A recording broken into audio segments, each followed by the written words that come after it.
Journaling prompt: favorite moments from summer.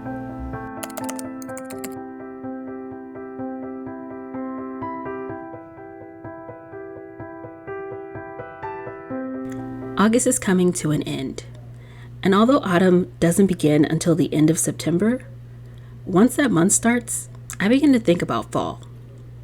So it felt like a good moment to look back at this busy summer.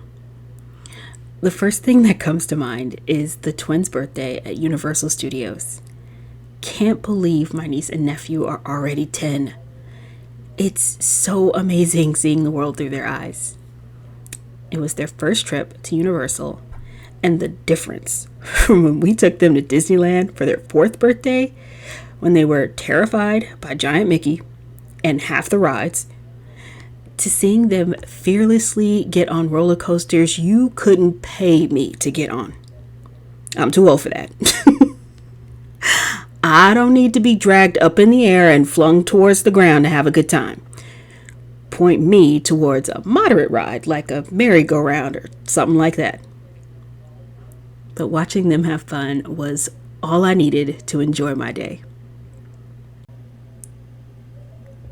The second memory that comes to mind is the girls' luncheon my cousin hosted in honor of my mom being in California for a visit.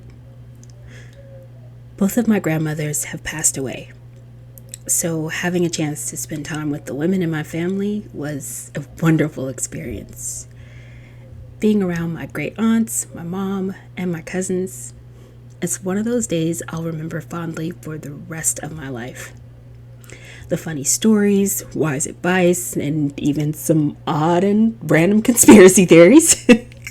Because who doesn't have an aunt like that? There's something special about being around all that feminine energy, and I'm grateful for the women who raised me, inspired me, and helped shape the woman I became. August 28th, 2022.